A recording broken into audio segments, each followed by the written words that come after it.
Pessoal, então a gente vai falar hoje um pouquinho, vou meio que dar uma voada para a gente poder recuperar esses 10, 15 minutinhos aí do problema da internet, mas eu estou aqui para falar para vocês sobre manejo do comportamento relacionado ao bullying, automutilação e suicídio. Nós vamos dividir esse assunto em dois tempos, né, para não ficar muito maçante para vocês. Para quem não me conhece, o meu nome é Franciele Marte, eu sou médica psiquiatra, eu sou paranaense de Umuarama e eu estava no Rio Grande do Sul, eu voltei a residir em Medianeira desde a pandemia. A pandemia acelerou meu processo de retorno para casa. Tá? Eu sou idealizadora da Lavi Psiquiatria e estou em Medianeira com a clínica aberta desde agosto. O objetivo, né, de eu estar aqui essa tarde falando para vocês é justamente tentar articular a realidade escolar com os princípios da saúde mental, que a gente tanto fala em saúde mental, mas muitos só se dão conta quando ela não está mais presente, né, levando aos profissionais da educação conhecimento teórico sobre os tipos de sofrimento psíquico que ocorrem tanto na infância quanto na adolescência. Vocês vão observar que em muitos momentos eu vou falar mais da adolescência, mas sempre coloquem adolescência como infância, para não ficar toda hora infância e adolescência, criança e adolescente. Então, às vezes eu uso um termo, mas nós estamos falando dos dois públicos, tá? Por que é importante nós falarmos sobre isso, né? Porque 1 em cada 6 pessoas hoje, na população geral, tem entre 10 e 19 anos. As condições de saúde mental são responsáveis por 16% da carga global de doenças e lesões em pessoas com idade entre 10 e 19 anos, então pega ali saindo da idade pré-escolar, escolar, começando uma pré-adolescência e adolescência, e metade de todas as condições de saúde mental começam aos 14 anos de idade, mas a maioria dos casos não é detectada, se não é detectada, muito menos vai ser tratada.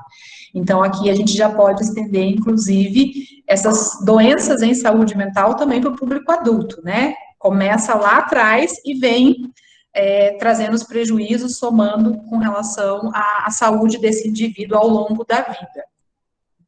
Em todo o mundo, a depressão é uma das principais causas de doença e incapacidade entre crianças e adolescentes, inclusive. O suicídio hoje ele é a terceira principal causa de morte entre adolescentes de 15 a 19 anos. Existem literaturas e estudos mais atualizados, acho que de 2017, vai falar que o suicídio já é a segunda causa de morte nessa faixa etária. E a promoção de saúde e a prevenção de transtornos são fundamentais para ajudar adolescentes a prosperar, né? Então, assim, a gente precisa começar por algum lugar e a prevenção começa com o conhecimento e a compreensão dos primeiros sinais e sintomas de alerta de um transtorno mental. Se a gente falou que eles começam por volta de 14 anos, então, quanto mais cedo esses sinais e sintomas puderem ser detectados, mais fácil vai ser o manejo, maior a tentativa de sucesso desse indivíduo não acumular prejuízos ao longo da vida. Saúde mental não é algo que se tem ou não tem. Então, assim, as pessoas, elas têm níveis de saúde mental que diferem uma das outras. Não é fácil de medir. Eu tenho mais saúde mental ou menos saúde mental que fulano. Não é bem assim que funciona. Vai determinar de vários fatores, né, para conseguir fazer essa determinação.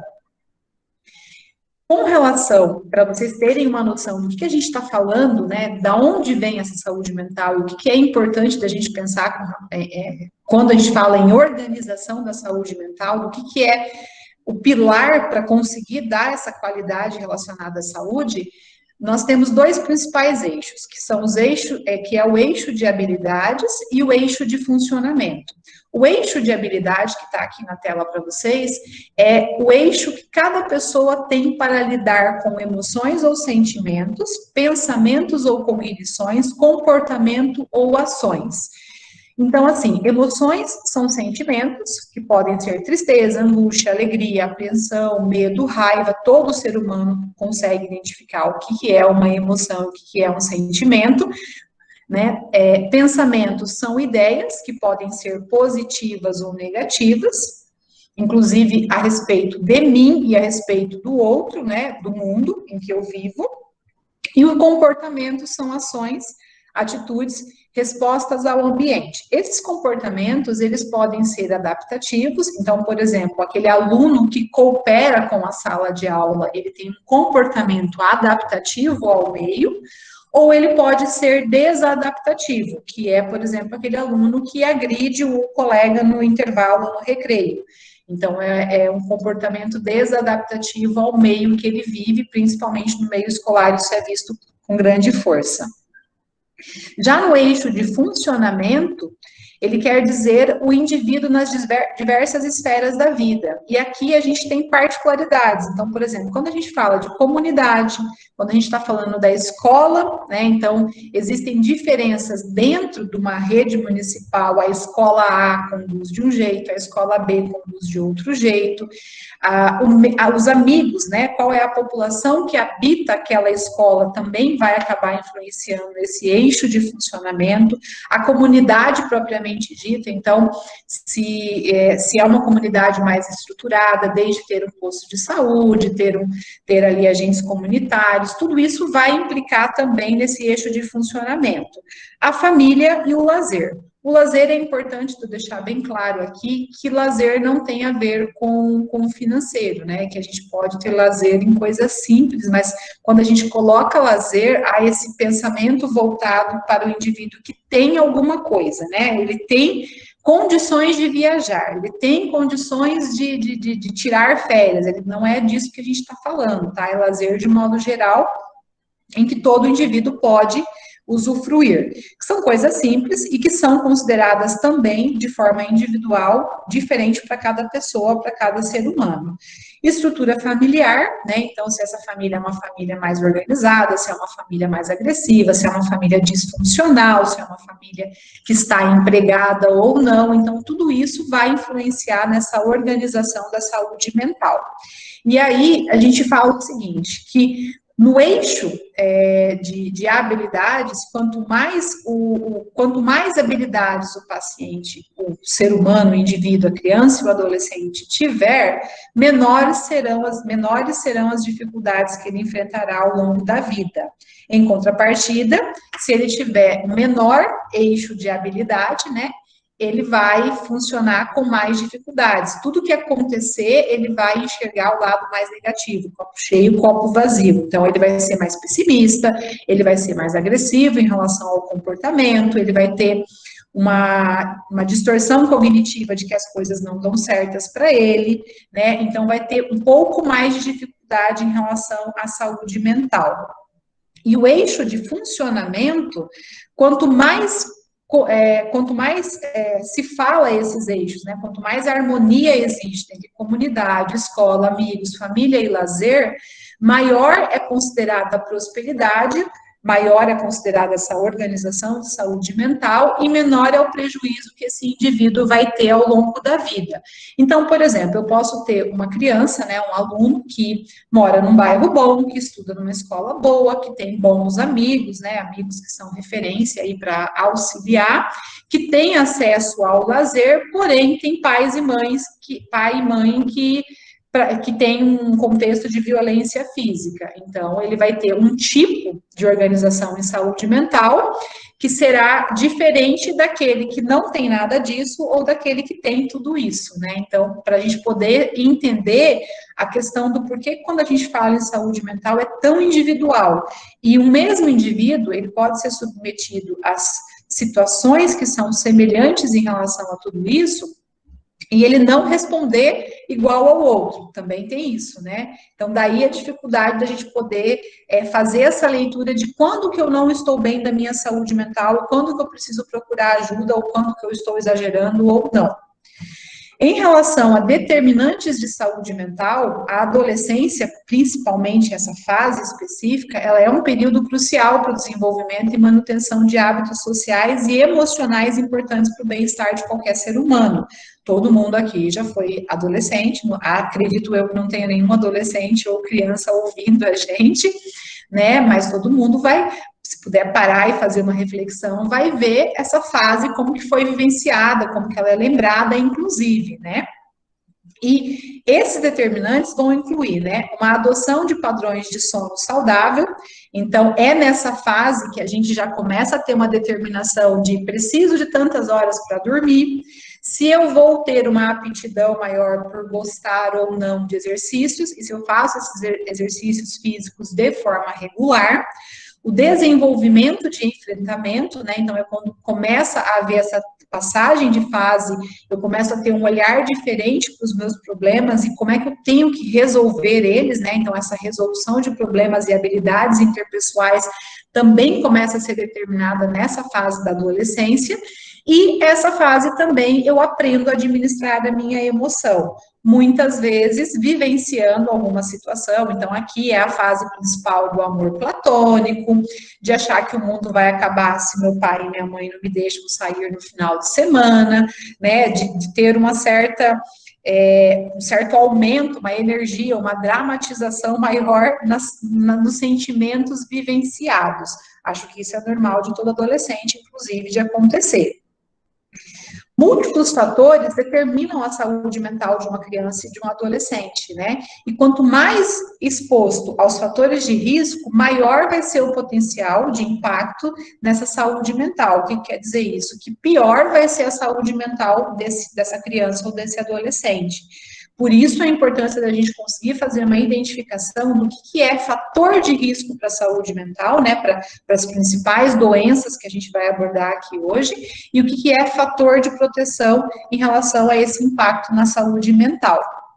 Entre os fatores que contribuem para o estresse durante esse momento de vida estão, que todo mundo de novo já passou, o desejo de uma maior autonomia, né, uma necessidade do que eu vou ser, quem que eu vou desenhar, o que eu estou aspirando para o meu futuro.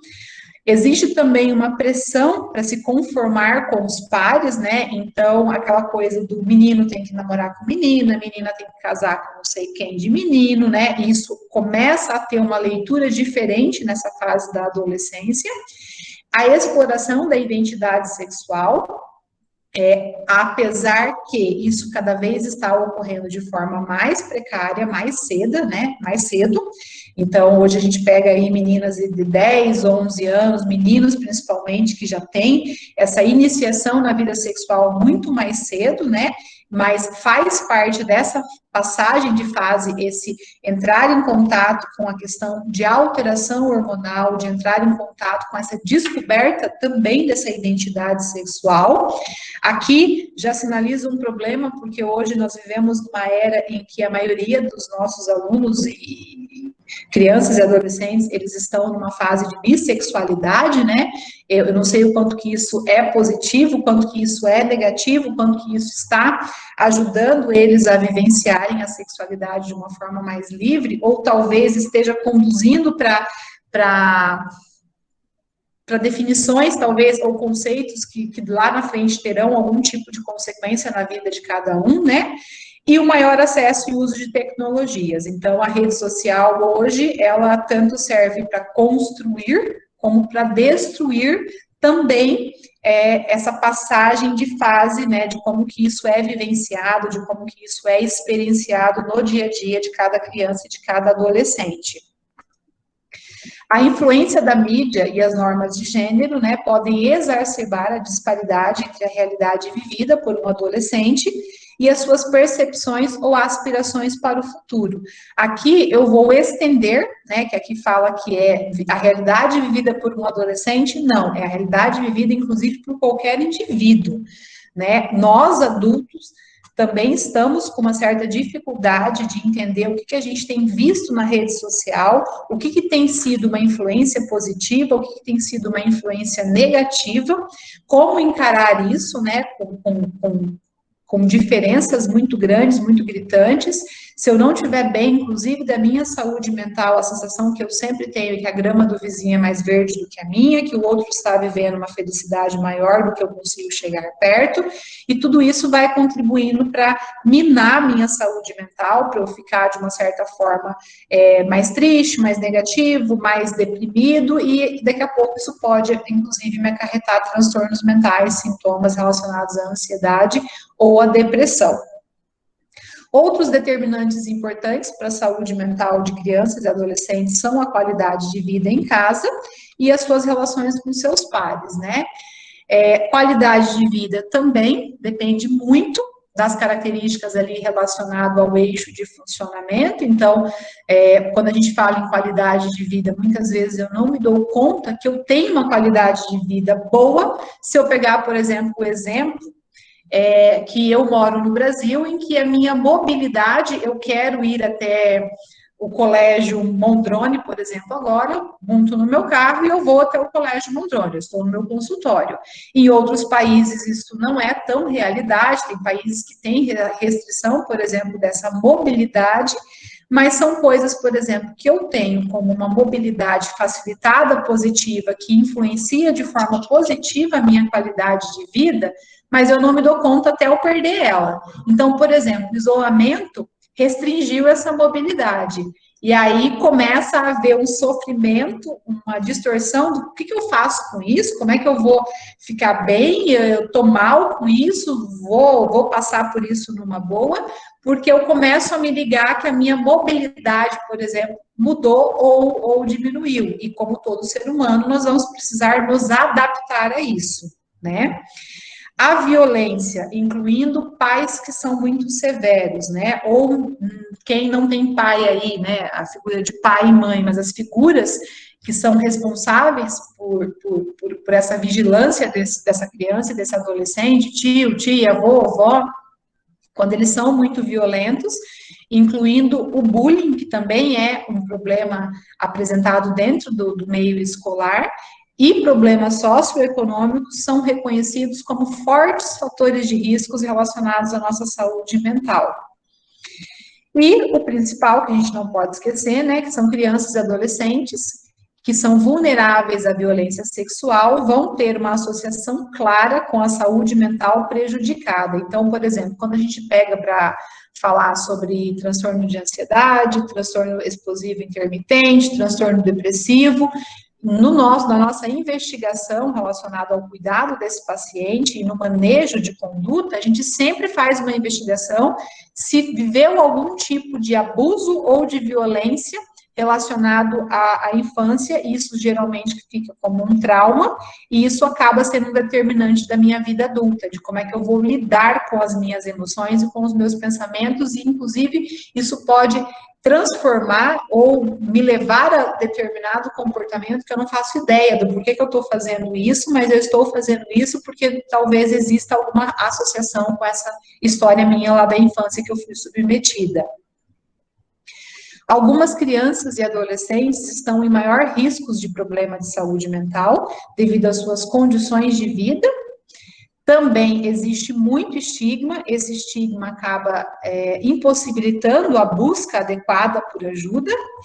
Existe também discriminação ou exclusão, então, quando há uma percepção, uma leitura de que existe algum tipo de transtorno com uma criança ou com um adolescente, na maioria das vezes a família não sabe como lidar, o meio escolar não sabe como lidar, e acaba excluindo, e isso pode acarretar em piora desse transtorno mental.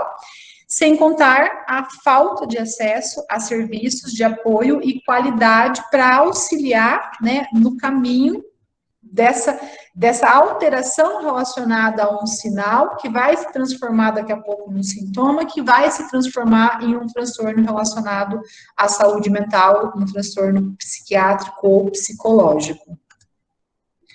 Os adolescentes com condições de saúde mental são, por sua vez, particularmente vulneráveis à exclusão social, à discriminação e o estigma, né? Então, afetam esse estigma, já conversei antes ali, mas ele inibe a pessoa de buscar ajuda.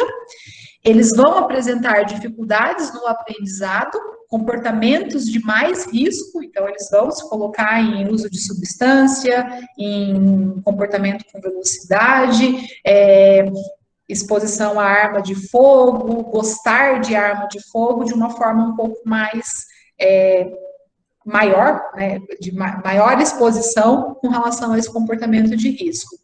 Problemas também de saúde física pode ocasionar ou pode contribuir para esses adolescentes que são mais vulneráveis, eles sentem mais dor, eles acabam transformando isso muitas vezes para uma doença física, né, ou uma doença clínica, e acabam que sendo crianças e adolescentes com violações dos direitos humanos mais frequentes, né? Então, aqui, por exemplo, se a gente for olhar bem particularmente, já começa aqui os transtornos opositores desafiadores, que depois tem possibilidade de virar um transtorno antissocial na vida adulta.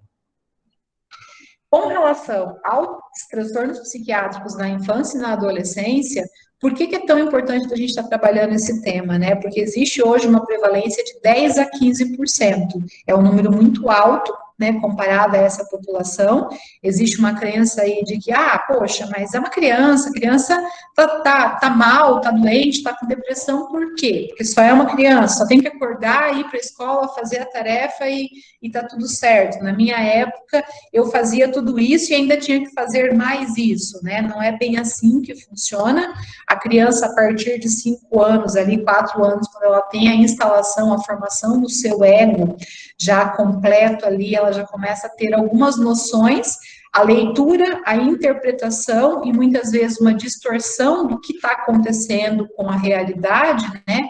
Leva a criança a um sofrimento, e esse sofrimento hoje já em vários artigos, em vários estudos, documentado como sendo, sim, transtorno relacionado à psiquiatria, que inclusive muitas vezes vai precisar de manejo não só de acompanhamento psicológico, como também de manejo medicamentoso.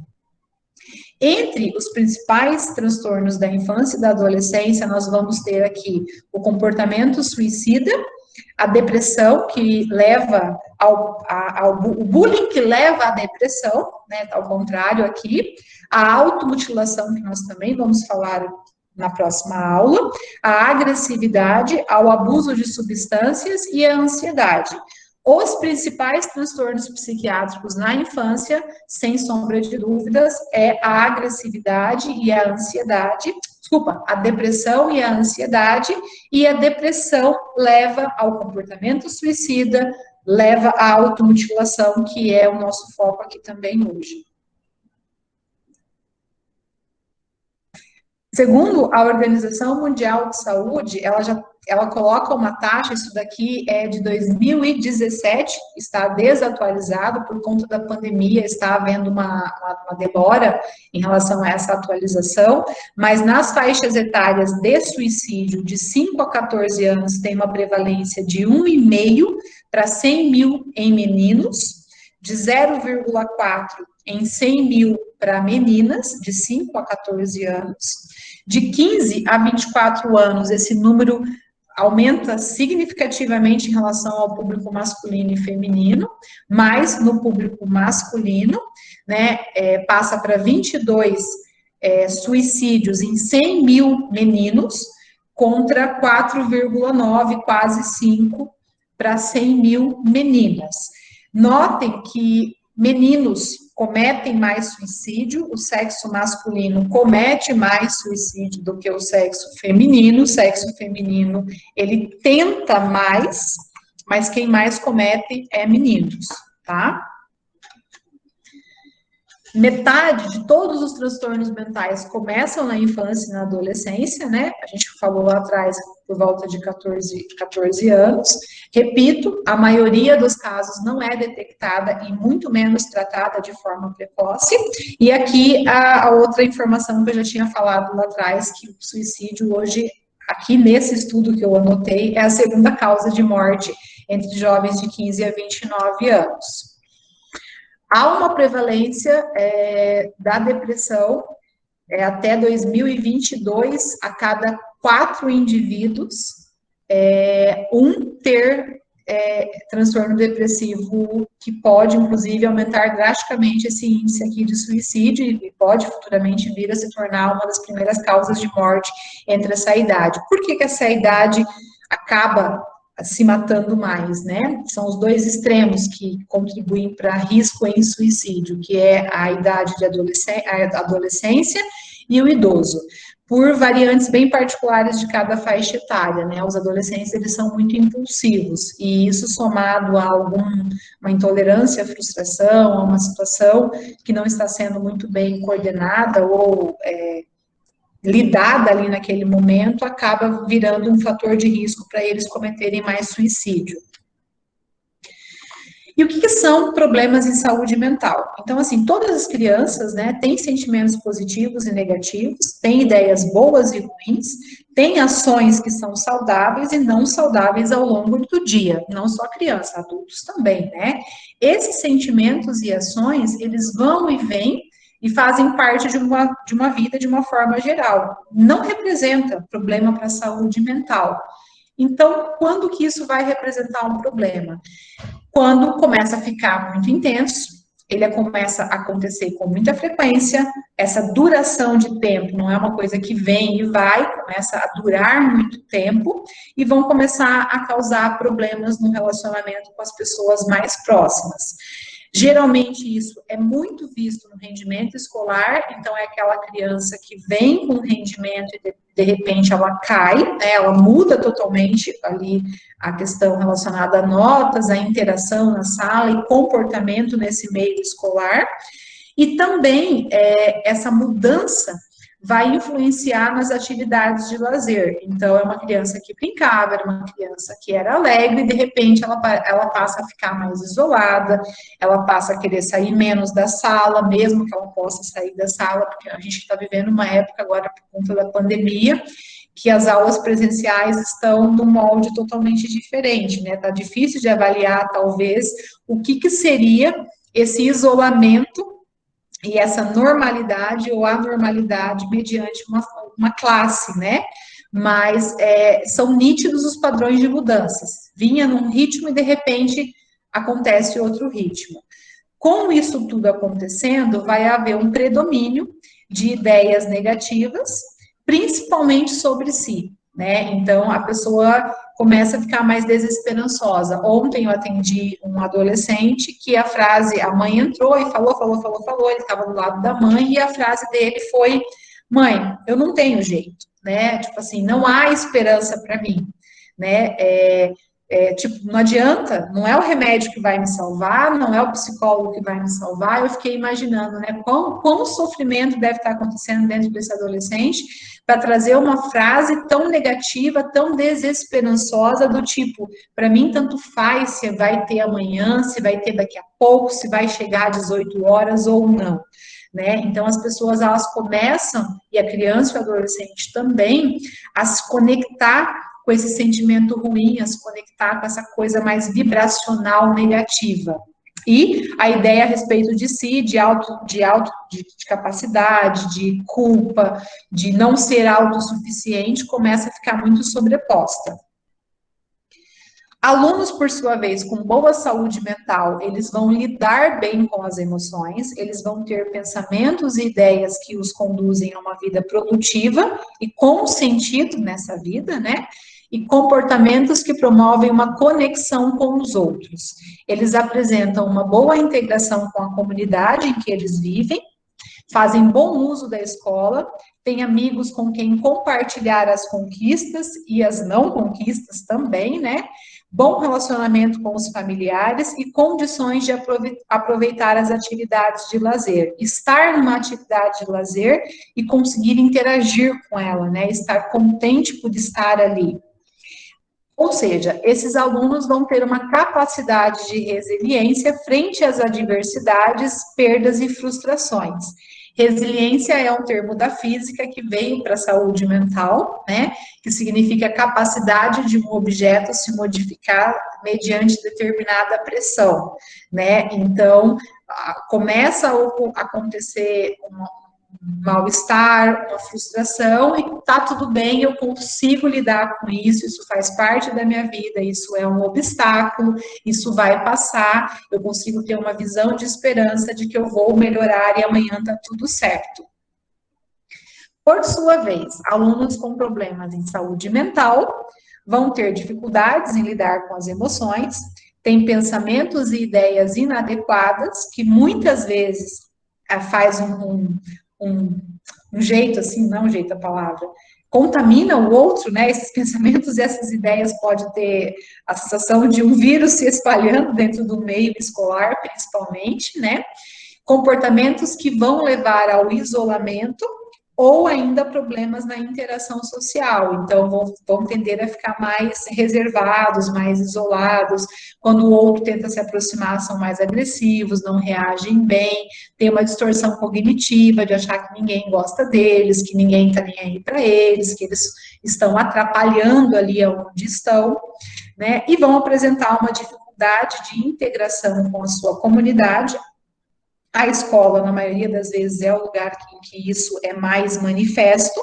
Eles ficam isolados, não convivendo adequadamente com a família e não conseguem aproveitar atividades de lazer, né? Então, são alunos que a gente chama que possuem uma desorganização psíquica.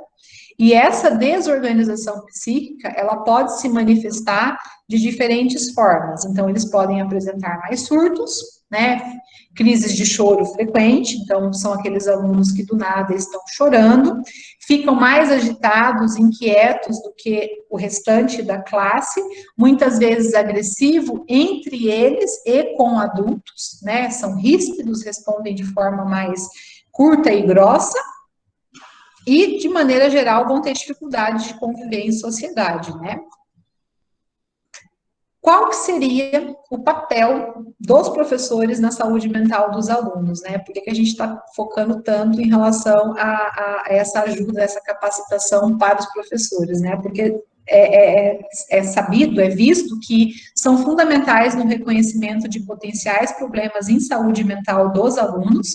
Aqui eu acho importante abrir um parênteses que a gente está falando de um público específico para um público específico, né? Nós estamos falando de alunos, crianças e adolescentes para professores, mas isso aqui não é exclusivo uma obrigação somente dos professores, né? Isso também tem que ter em conjunto com a família, porque eu sei que hoje é difícil esse meio escolar, porque muitos pais não auxiliam, não fazem essa leitura. E aí, às vezes, o professor se sente desencorajado de quando ele faz uma leitura de que está acontecendo algum tipo de problema com esse aluno, e o que eu posso fazer? Como é que eu posso auxiliar, né? E aí, será que eu vou ter o apoio dessa família? Será que essa família vai me dar mais trabalho? E isso acaba, às vezes, sendo um desmotivador para que as pessoas busquem ajudar o próximo, no caso aqui, o professor ajudar o aluno, né? E quando o professor consegue fazer esse reconhecimento de problema no aluno, ele passa a identificar as habilidades e muitas vezes vai precisar reforçar os aspectos positivos. Então, para potencializar o desenvolvimento saudável e lidar com os problemas de saúde mental, é importantíssimo focar nas habilidades e talento dos alunos e não nos problemas. Então, a importância da gente conseguir fazer essa identificação de eu tenho uma sala com 10 alunos, um está me dando problema, como é que eu vou conduzir esse problema? Muitas vezes, a forma de eu ajudar esse aluno que está com problema é potencializando o que ele tem de positivo. Eu vou ter que olhar para ele, eu vou ter que saber o que ele tem de positivo. O que a gente está chamando de positivo aqui? Na maioria das vezes, em sala de aula, né, são as habilidades. Então, assim, as habilidades sociais, que é a empatia, fazer as pessoas se sentirem bem, solidariedade, é aquele aluno que ajuda o coleguinha a terminar a tarefa, é aquele aluno que ajuda a professora, muitas vezes, a carregar um material, isso é um tipo de habilidade. Ou aquela habilidade relacionada ao talento cultural, então é o aluno que toca um instrumento, que gosta de uma dança, muitas vezes é dessa forma que eu vou ter que encorajar ele a praticar mais, a exibir mais essa habilidade dele. Um aluno que também tem a habilidade, que é a capacidade de enfrentar os medos, né, que ele consegue demonstrar isso e colocar isso. Eles acabam virando meio que o exemplo da turma, né? Quando um fala, porque eu consigo resolver tal coisa de tal forma, né? E o outro passa a admirar ele, isso acaba se tornando um ponto positivo para esse aluno. Habilidades esportivas, sem sombra de dúvida, né? É mais do que visto, falado há muitos anos que o esporte, ele auxilia muito essas crianças, esses adolescentes a tomarem um rumo na vida, não sei nem se é essa palavra que a gente pode usar aqui, mas por quê? Porque tem esse potencial de desenvolver essa questão empática, essa questão de acreditar em si, de superar os problemas, de enfrentar os problemas que vão surgindo no dia a dia de um jeito diferente. Capacidade de tolerar o estresse e manter-se bem em situações difíceis, capacidade de respeitar os outros, capacidade de pensar, respeitar e questionar as regras da escola de uma maneira produtiva, porque a gente sabe que tem muitos alunos que questionam, mas questionam como uma forma de enfrentamento, como uma forma de tentar, talvez, aí, criar uma rebelião ou atrair a atenção de um jeito errado para si, capacidade de ouvir e se importar com os outros, que é a empatia, né? Então, tudo isso aqui junto são os pontos positivos que talvez, ao invés de eu tentar focar ou trabalhar em relação ao negativo, à dificuldade que o aluno está tendo na saúde mental, eu vou ter que valorizar e estimular essas habilidades que a gente chama de habilidades positivas, que favorecem o não adoecimento de saúde mental. O que pode piorar ou melhorar a saúde mental do aluno? Então, em primeiro lugar, são os fatores biológicos, são os fatores herdados que vão interferir, né? Assim como os fatores do ambiente. Então, assim, em relação à saúde mental, é um pouco diferente o pensamento em relação à saúde clínica, né? A doença clínica é visto, por exemplo, se eu tenho um pai que desenvolve hipertensão por volta dos 50 anos de idade, eu tenho um gene que tem maior probabilidade para desenvolver uma hipertensão ou um diabetes. Em relação à saúde mental, eu posso ter uma mãe que é depressiva ou uma mãe que é bipolar, eu vou nascer com esse gene, mas o que vai diferir na manifestação desse transtorno na minha vida é relacionado ao fator do ambiente, né? Então, por isso o meio em que eu cresço, em que eu vivo, a cultura, como tudo isso é organizado mentalmente dentro de mim, é o que vai determinar se eu vou ou não manifestar. O fator biológico para a saúde mental, ele não é responsável por nenhuma doença psiquiátrica. A gente fala assim, existe um pé na doença psiquiátrica, mas a manifestação ou não depende do quanto que eu vou conseguir me doutrinar, eu vou conseguir lidar com todas essas situações que eu vou enfrentando, obstáculos, enfrentamento de problemas ao longo da minha vida. Com relação aos fatores do ambiente, a gente tem aqui como bem significativo, né? A privação de cuidados.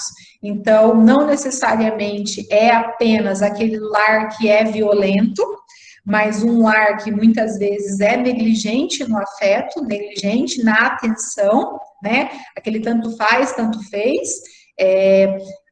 Talvez isso acabe até influenciando uma geração aí, uma idade aí que adoeceu mais para depressão, porque, por exemplo, o que a gente escuta muito dentro do consultório é: eu não sou uma mãe carinhosa porque a minha mãe não foi uma mãe carinhosa comigo, né? Se a gente não se atentar para a mudança em relação a isso, nós estamos transmitindo para as nossas gerações futuras um comportamento que não está atribuindo nenhum valor para ninguém, né?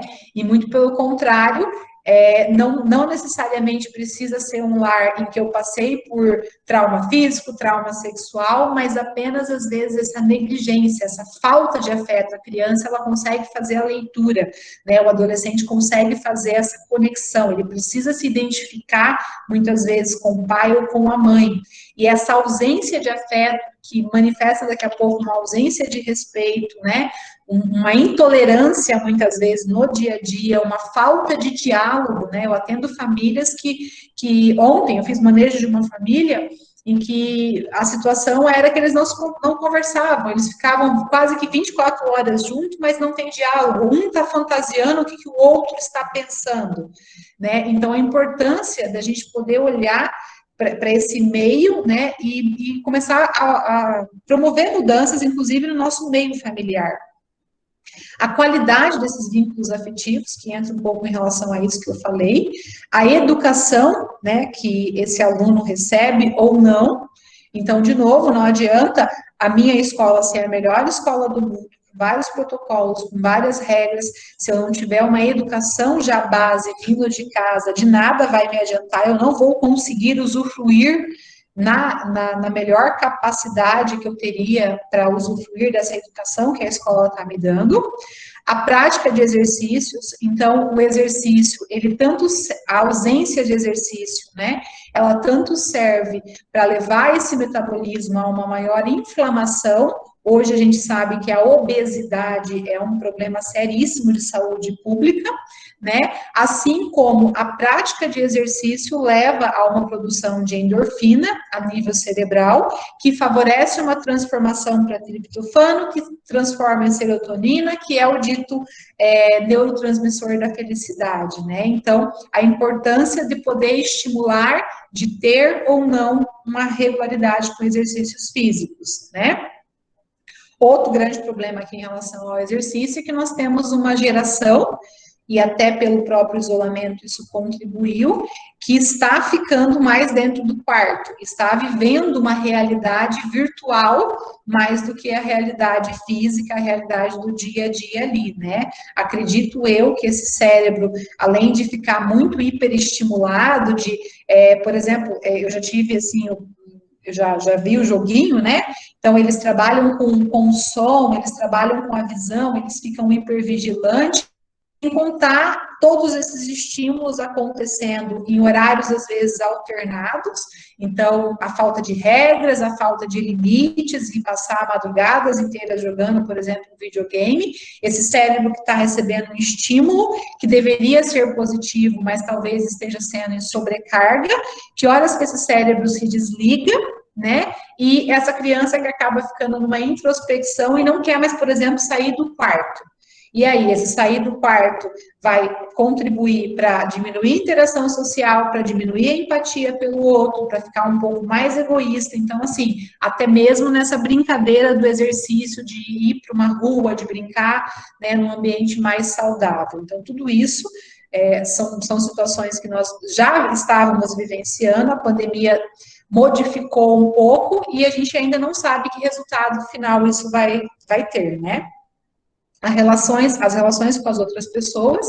Então, se esse aluno consegue ou não se relacionar, aqui, por exemplo, tem as questões relacionadas à timidez, tem as questões relacionadas ao medo, à insegurança, às diferenças culturais. Por exemplo, nós observamos que um aluno que às vezes é criado no interior, é criado num ambiente ali só com a sua família, no sítio, de repente, quando ele vem, ele muda de colégio, ele vem para uma escola que ele precisa interagir mais com os outros, ele tem muita dificuldade, né, de como transpor essas barreiras que até então para ele eram bem limitadas, né? E para poder promover a saúde e prevenir que problemas apareçam, é sempre, então, importante fortalecer os fatores que protegem a saúde mental e diminuir os fatores que causam o risco, né? A gente já falou lá atrás, eu estou frisando aqui novamente. Com relação ao que é fator de risco para a saúde mental, né? O que é fator de risco para o adoecimento psíquico? Então, falta de afeto e compaixão, falta de regras claras, a criança ela entende tanto o amor quanto o limite, o sim como um não.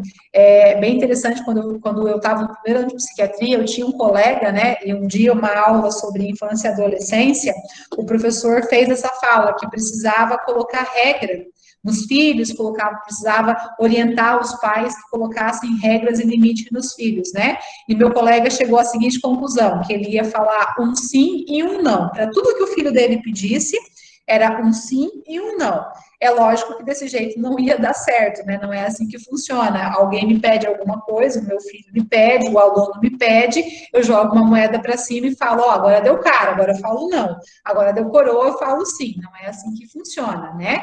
Precisa de um adulto que gerencie esse pode ou não pode, essa regra, o limite dessa regra, né? Uma regra muito rígida vai ser problema, assim como uma falta de regra também, de limite, vai acabar acarretando em alguma dificuldade de entendimento dessa criança e desse adolescente.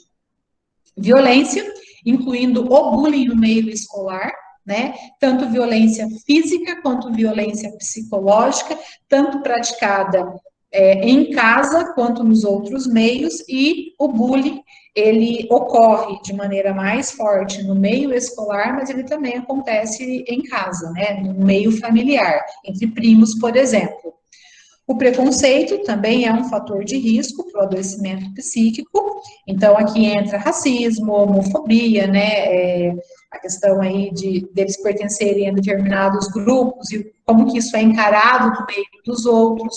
O isolamento social é um fator de risco, a gente sabe que a criança, ela é uma esponja de absorver tudo que está ao seu redor, né, acho que alguém já vivenciou uma experiência aí de ter um filho ou de ter uma criança que chega para ti com 3, 4 anos de idade e faz uma pergunta que você fala assim, da onde que ela tirou essa informação, né? Por que está perguntando isso?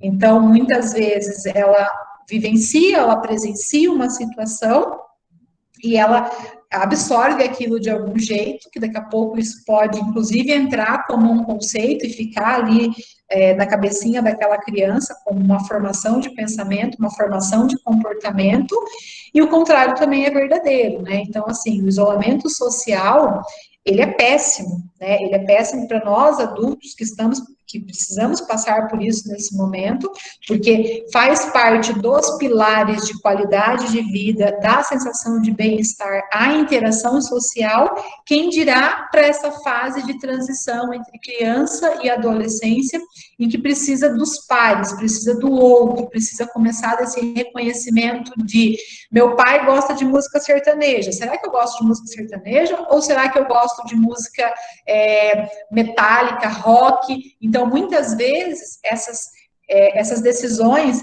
esses destinos, essas situações são vivenciadas e decididas entre os pares. E hoje, mesmo quem está voltando aí para uma atividade presencial, o que eu tenho ouvido, assim, que eu tenho acolhido alguns adolescentes para atendimento com transtorno de ansiedade, é o quanto isso tem sido mais ansiogênico, porque as limitações por eles não são tão bem entendidas. Então, por exemplo, eles vão para a sala, eles vão para a escola com uma maior expectativa de interagir com o outro, de ir para o recreio, e o recreio não acontece. O recreio está acontecendo dentro da sala de aula, sentadinha na sua carteira, por conta do Covid, não pode sair, não pode brincar, não pode não usar máscara, não pode compartilhar comida. Então, tudo isso a gente está reaprendendo como, né? Mas eu vejo como daqui a pouco vai ter um prejuízo muito maior do que o Covid em relação à saúde mental de muita gente, principalmente crianças e adolescentes, por ser essa fase que necessita, né? Eu, enquanto adulto, eu preciso da interação social, mas eu consigo determinar para o meu cérebro de uma forma mais aceitável que eu não posso. A criança e o adolescente, muitas vezes, ele não entende essa regra do não poder tão fácil, e também a gente não pode exigir que eles tenham essa maturidade, que eles tenham essa leitura, como o cérebro de um adulto, porque eles não precisam ter, né? Eles têm uma imaturidade emocional que os permite pensar que o mundo vai acabar amanhã se eu não viver tal coisa hoje, né? A gente vai ter que conversar e vai ter que explicar, mas eu vejo esse isolamento social como um fator de risco muito importante para muitos diagnósticos que vão se abrir aí em relação ao público, principalmente adolescente. Uso de cigarro, álcool e drogas ilícitas, né? Passou um pouco essa fase do cigarro, agora está numa nova era do cigarro automático, do cigarro eletrônico, né? A cada 10 adolescentes que eu acolho hoje, pelo menos 8 ou usaram ou experimentaram o cigarro eletrônico. Isso é visto como uma satisfação do prazer oral muito grande, é visto como uma atitude de eu sou a pessoa, eu sou o cara, eu sou a menina porque eu estou fazendo isso, eu sou mais corajosa, inclusive. É um perigo, porque isso tem nicotina, inclusive, para causar uma dependência. O álcool, né, quanto mais cedo esse cérebro é exposto ao álcool, maior é a chance de desenvolver uma dependência futuramente. O álcool, assim, particularmente falando sobre ele, ainda é um problema de saúde pública tremenda, porque é uma droga lícita. Existe uma lei em que adolescentes, em que menores de 18 anos não podem comprar, mas essa lei não se aplica tão perfeitamente assim. Qualquer menina aí de 16, 17 anos entra facilmente numa conveniência e compra uma garrafa de cerveja e sai tomando e tá tudo certo, né? Mas a grande pegada é que a maioria desses adolescentes usam o álcool para adicionar um efeito, para adicionar uma coragem, para adicionar uma desinibição muitas vezes social. Então, quem tem transtorno de ansiedade social costuma usar muito álcool para ter coragem de interagir, ter coragem de conversar, ter coragem de chegar numa menina ou de dar um beijo no menino, né? Então, esse efeito a nível cerebral, o meu cérebro não entende que é uma droga, ele entende, eu quero prazer ou estou vivendo desprazer. Então, o álcool ocupa um espaço muito importante na cabeça dessas crianças e adolescentes no sentido de distorção cognitiva, do que eu não consigo ter coragem para tal situação, eu vou lá e tomo 2 ou 3 cervejas e aí eu fico muito corajosa, né? É um risco, é um perigo. Sem contar que muita gente fica estressado e vivencia. Outro grande problema é que a maioria dos lares, né, nós temos figuras adultas que utilizam o álcool como recreação, seja no fim de semana, através de um almoço, de um churrasco, ou no final do dia, né, para relaxar. E, de novo, essa criança e adolescente que vivencia isso, ele está em formação de conceitos e ele começa a formar um conceito do tipo, meu pai trabalha a semana inteira, então, quando ele chega em casa para relaxar, ele toma uma cerveja. Isso deve ser bom por alguma razão, né? Então, é um perigo.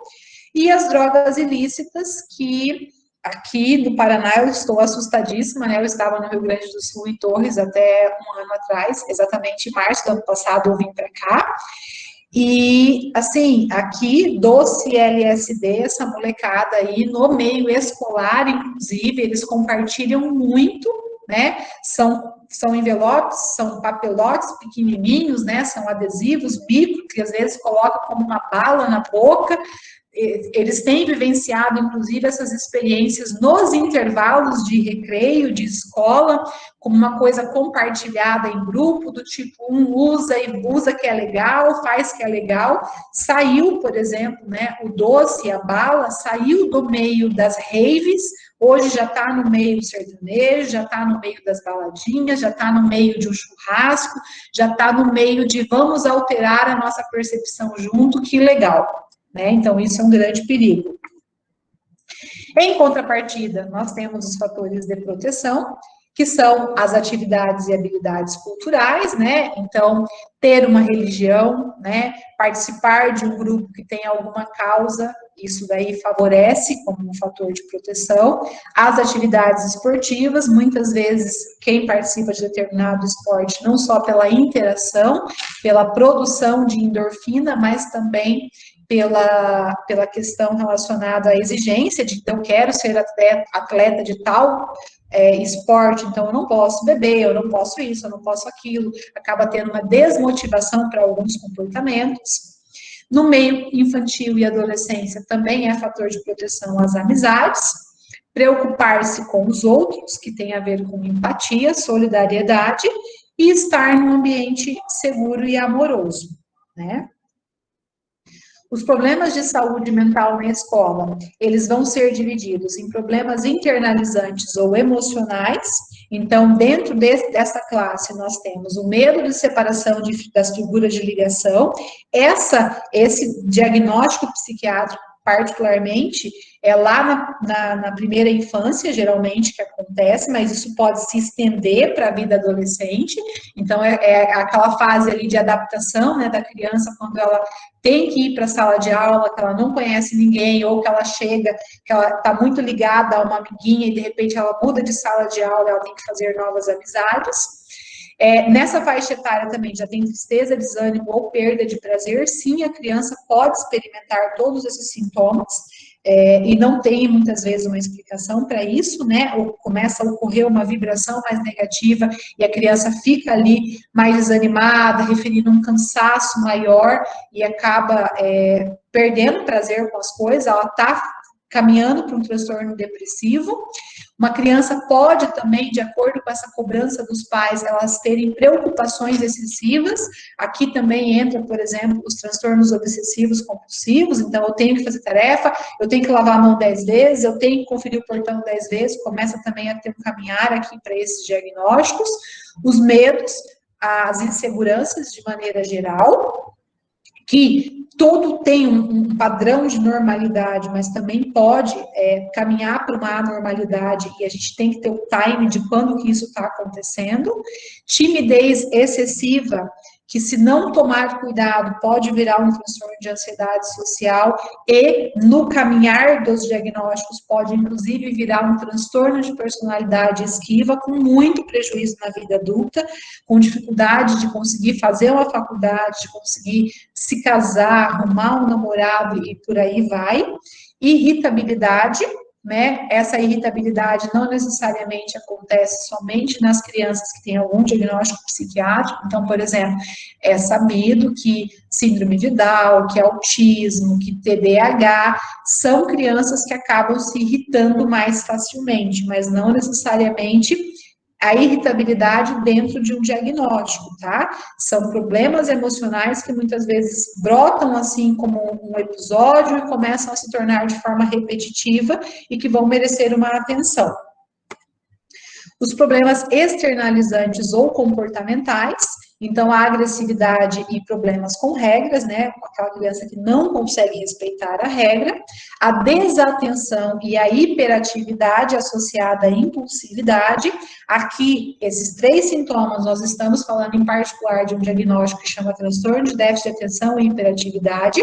A criança, muitas vezes, ela pode começar uma manifestação só de maior hiperatividade, ou só de desatenção, ou impulsividade, são os 3 pilares da doença, mas que ela caminha muitas vezes se modificando. O que a gente percebe? Que as crianças que têm o TDAH são crianças que acabam sendo excluídas pelos seus pares, né? São crianças que ninguém mais pode conversar na roda, só elas conversam, são vistas como chatas, o professor já puxa, que saco que eu vou ter que ajudar, porque não dá conta, de novo você, né? Então, acaba ocorrendo uma exclusão em relação a essas crianças. A autoagressão, né, que aqui envolve desde de automutilação a outros comportamentos que a gente poderia chamar de autoagressão. Então, por exemplo, o transtorno alimentar, ele entra como uma autoagressão nessa faixa etária, né? As crianças que acabam fazendo o movimento do vômito, da bulimia ali, para aplacar uma culpa que muitas vezes nem elas sabem que elas estão sentindo ou por quê. Externalizante ainda o comportamental, tem o uso de álcool e drogas ilícitas, e os transtornos alimentares que eu falei ali atrás. E ainda tem outras situações importantes, né, que não são nem internalizantes, nem externalizantes, mas que vão entrar aqui como também problema de saúde mental na escola, que é o isolamento social, que é o bullying, o cyberbullying, né, que é o bullying praticado através da rede social, e há uma tendência desse cyberbullying aumentar em relação ao bullying, porque hoje no mundo digital as pessoas passam muitas vezes anônimas, e isso favorece eu fazer maldade com o outro e eu não ser punida a algum momento, né? Maus tratos e violência. Então, aquelas crianças que são submetidas a maus tratos desde a infância, elas vão tender a reagir de alguma forma que vai externalizar algum outro comportamento não adaptativo, desadaptativo, muitas vezes, em relação aos outros pares. Problemas com a autoimagem, aqui a gente já caminha para questão relacionada à obesidade, questão relacionada a dismorfismo corporal, tô gorda, né? O que a rede social impõe de como sendo ideal, como sendo imperfeito, e eu tenho que seguir, porque se eu não for magra e bonita, eu não vou ser amada, eu não vou postar uma foto e ficar confortável, eu vou postar uma foto e vai ter 5 curtidas em vez de ter 15, e eu vou me frustrar muito com essas não curtidas, né? Problemas com comportamento alimentar também. Aqui não é o transtorno alimentar da autoagressão. Aqui geralmente entra o transtorno de compulsão alimentar, aquela criança que começa a manifestar algum grau de ansiedade, começa a buscar o recurso à alimentação como uma fonte de aplacar essa ansiedade, que dá um certo alívio momentâneo, e a obesidade propriamente dita. A classificação de uma emoção, pensamento e comportamento como problema vai depender muito de um contexto, né? Então, por exemplo, uma criança que está irritada, pois uma injustiça está sendo cometida repetidamente contra ela, está apresentando uma reação emocional esperada e adequada. Então, uma criança que, por exemplo, muitas vezes está sofrendo um bullying, ou um coleguinha fez uma piada, ela fica mais agressiva, ela começa a chorar, isso não necessariamente vai significar um problema, né? E a melhor forma, muitas vezes, de ajudar essa criança não vai ser levar a criança para o tratamento, não vai ser levá-la para o psicólogo, não vai ser levá-la para o psiquiatra para pensar em medicação, mas muitas vezes interromper as situações que estão causando sofrimento, né? Então, fazer a leitura de um todo, né? Poder olhar para essa criança como sendo um indivíduo completo. Falei rápido. Gente, 16 e 15. Eu vou abrir para vocês perguntarem, porque eu dividi em duas partes. Cadê o Maicon aqui? Deixa eu fechar minha tela. Aqui. Deixa eu parar a apresentação. Quem está aí ainda? Porque, como eu dividi, no nosso próximo encontro, que eu acho que vai ser dia 26, daí nós vamos falar propriamente sobre manejo do bullying, da automutilação e do suicídio. Então, essa é a minha primeira parte de introdução, né, para vocês saberem que a gente fala tanto em saúde mental, mas o que é essa bendita saúde mental, o que promove a minha saúde mental, ou o que afunda a minha saúde mental. Eu acho que muitos dos conceitos que eu apresentei aqui, se a gente parar para olhar para a nossa vida lá atrás, nós passamos por isso, né? Reagimos, talvez, sobrevivemos, estamos sobrevivendo à pandemia com os nossos fatores de proteção, tentando diminuir os fatores de risco para os nossos próprios adoecimentos psíquicos, né? Mas, de modo geral, era isso que eu tinha para falar para vocês. Eu não estou com o chat aberto, deixa eu abrir, ver se vocês têm alguma pergunta. Por favor, façam, se tiverem alguma coisa que talvez eu tenha falado muito rápido, pelo tempo também, que eu ligo o motor e vou. Fiquem à vontade, por favor.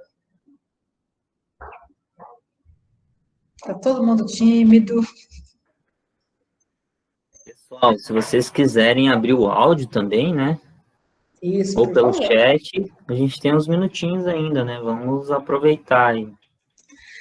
Eu tô vendo uma professora lá da escola, Plínio. É uma caveirinha na sua máscara? Isso significa alguma coisa?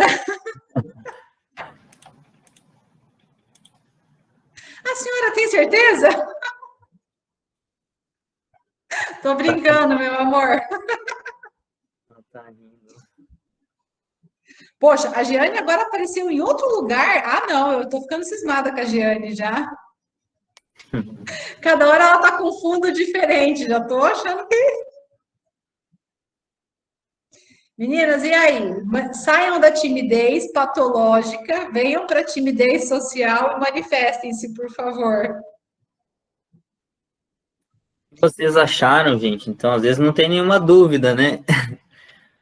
Mas deu para acompanhar o raciocínio, esclareceu algumas coisas. Como é que foi a experiência aí?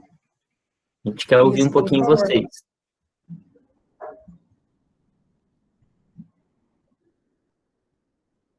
Michael, a gente tem que fazer igual criança na escola quando faz pergunta. Ô, Giane, eu gostei de você. Me esclarece aí o pelo que... nome. A Bruna falou, foi... É impossível que esse povo todo é professor e está com vergonha de falar aqui. Clenice, então. A Clenice, vai ter que ser Clenice. Eu acho que elas estão todas juntas. Tô achando também. Tá? Mas vocês estão com vergonha uma da outra e o quê? Para não ter nenhuma manifestação. A Bruna falou, muito bom. Oi. Durante ali, né, quando ela vai falando, tem coisas que na hora a gente até pensa, será que assim também funciona, tal, né? Mas daí, tipo, ela vai seguindo, daí parece que vai respondendo o que você acabou de pensar. E a gente não quis atrapalhar ela hoje, porque ela falou, olha, vamos lá, porque a gente tá atrasado e tal. Mas ela foi, tipo, de verdade, você foi colocando, assim, coisas uma atrás da outra, que foi explicando, às vezes, alguma dúvida que a gente tinha. Eu achei muito bom. Ai, que bom, fico feliz com isso. Obrigada, Bruna, pelo seu comentário. Fran, a Marisa perguntou ali, eu gostaria de saber por que uma pessoa normal, aparentemente, se for... Peraí. Eu gostaria de saber por que uma pessoa normal, aparentemente, se for agressiva, adulto e criança. Marisa, eu não entendi. Talvez seja uma pessoa que parece ser normal, às vezes manifesta um comportamento agressivo, assim, tipo, e surpreende. Aí que tá, né? Muitas vezes essa agressividade, nem eu sei que eu tenho. Se torna agressiva, tá? Eu gostaria de saber por que uma pessoa se torna aparentemente agressiva. É isso, né? Acho que é mais ou menos por aí o raciocínio. Então, assim, ó, Marisa, parte do que acontece na minha vida é consciente, parte é inconsciente. Para que serve o inconsciente? Ele serve para filtrar muitas vezes todas as situações desagradáveis que eu passo no meu dia a dia.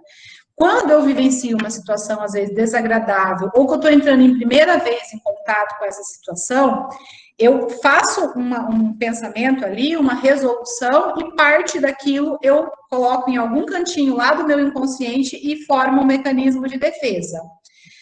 Algumas vezes, para me defender de dor, de trauma, de situações, eu vou criando personagens, né, para você tentar entender mais ou menos assim, eu vou desenhando a mulher adulta que eu quero me tornar. E aí, às vezes, quando eu me afasto muito da minha essência e dessa personagem que eu criei, às vezes eu estou vivendo a minha vida plena aqui, adulta, formada, trabalhando, com filho, com marido, mas do nada eu começo a ficar agressiva. Então, assim, não é tão do nada, né? Pode ser força desse inconsciente, pode ser alguma tentativa de um sentimento que muitas vezes esses pensamentos automáticos vêm, e muitas vezes essa agressividade, ela vem em outro contexto assim, ó. Alguém me pede alguma coisa, eu gostaria de dizer não, mas eu acho que se eu falar não para essa outra pessoa, essa pessoa vai ficar brava, não vai me amar, vai me abandonar, vai ter alguma outra coisa, aí eu me coloco naquele pensamento assim, ó, mas poxa, mas eu dou conta de fazer, tá tudo certo eu fazer, só que quando eu faço, não querendo fazer, o meu inconsciente faz uma leitura que, tipo assim, ó, você está sendo abusada, você está sendo contrariada, né? Por que você está aceitando isso? Quem é que colocou essa cobrança em cima de você? Você mesmo. Então, muitas vezes, essa explosão, essa agressividade, ela vem como fruto de algo que eu vou colocando para dentro e não consigo resolver esse conflito ou entender por que eu estou fazendo isso e, de repente, o saco enche, o balde transborda e aí eu simplesmente me torno mais agressiva ou mais explosiva. Então, geralmente, o comportamento tem a ver com isso. Agora, tem outras situações. Tem que investigar, por exemplo, tem gente que o álcool libera uma maior agressividade, tem gente que, em meios de convívio, fica mais agressivo do que socialmente, né? Tem todo um contexto que pode estar cercando o motivo dessa agressividade, mas o que eu vejo é isso, muitas vezes eu não sei quem eu sou. Eu acho que eu sou a pessoa mais doce do mundo e, de repente, vem uma situação que eu nunca tinha vivenciado antes ou que despertou um gatilho em mim, e aí eu fico agressiva, eu fico agitada e, de repente, eu falo assim, meu Deus do céu, tipo, eu não sou assim. Ou será que eu sou assim e nunca parei para observar isso e para lidar com isso? Não sei se respondi. Maicon pode complementar, porque eu adoro. Não, acho que está bem esclarecedor, assim. Pode ser uma defesa, né? Como você falou, e pode ser também uma tentativa de controle, né? E aí cabe cabe cada um ter essa observação, né, do que está acontecendo, na verdade, né. Agora, quando é o outro, né, aí fica um pouquinho mais difícil. E o grande problema é quando essa agressividade ela vem de uma forma patológica, né? Ela vem eu sendo agressiva em várias situações, acumulando prejuízos na minha vida, né? Porque pode acontecer. Eu posso começar a perder o tempo entre os episódios de agressividade. Eu posso ter tido um episódio agressivo lá atrás, de repente eu posso começar a ficar mais impaciente, mais pavio curto, mais explosiva, e o meu humor vai alterando a vibração conforme as coisas vão acontecendo.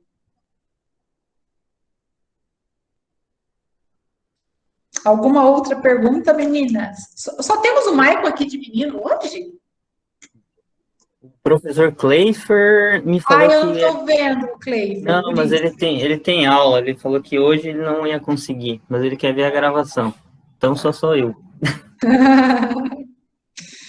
Meninas, mais alguma pergunta, então? Eu não me conformo que eu não vou ouvir a voz da Giane. Não, diz ela que não. Vai falar. Vamos cruzar os dedinhos.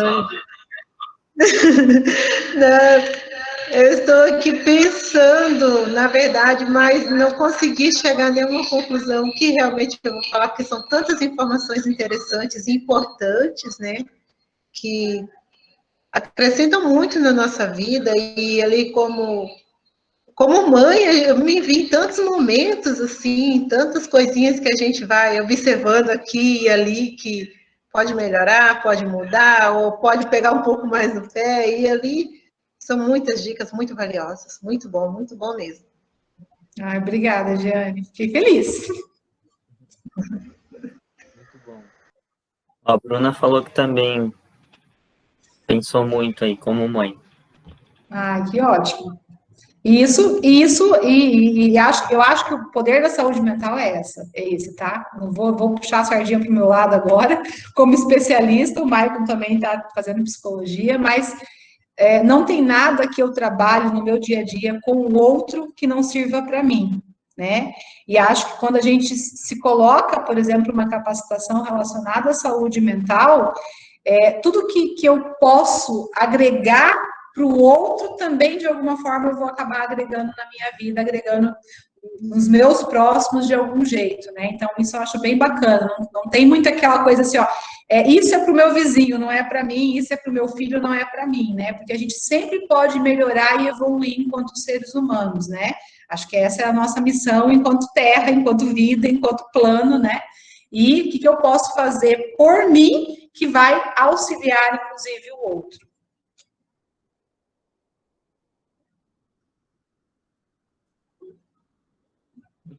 Bem, gente, está todo mundo tímido de novo? Era isso que eu tinha para falar para vocês. E aí, Maicon, mais alguma observação? Não, tá ótimo, né, pessoal? Eu vou deixar as perguntas, então, aqui para vocês. Vou colocar aqui no chat e depois eu mando no grupo também, tá? Nós temos a segunda parte da aula, né, Fran? É no dia... 26? 26, né? Isso. E daí no dia 26... outra sexta-feira, isso. Aí no dia 26 eu mando para vocês, novamente, né, uma perguntinha e a avaliação daí dessas duas aulas, né? Como é a Fran, a segunda parte da aula dela, né? Aí a gente faz no final, tá bom? Muito obrigado, Fran, pela disponibilidade, pelo aprendizado. Pessoal também, muito obrigado pela dedicação de vocês, tá?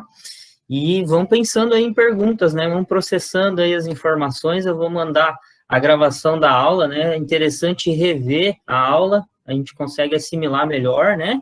E dali, se você tiver, surgir algumas dúvidas, alguns apontamentos, anote isso, registre, que daí na outra aula vale a pena trazer, né? Para a gente ir debatendo e construindo esse saber juntos aí, tá bom? Muito obrigado, então, um ótimo trabalho aí para vocês e um bom dia a todos. Gente, muito obrigada e até sexta-feira, dia 26. Beijo.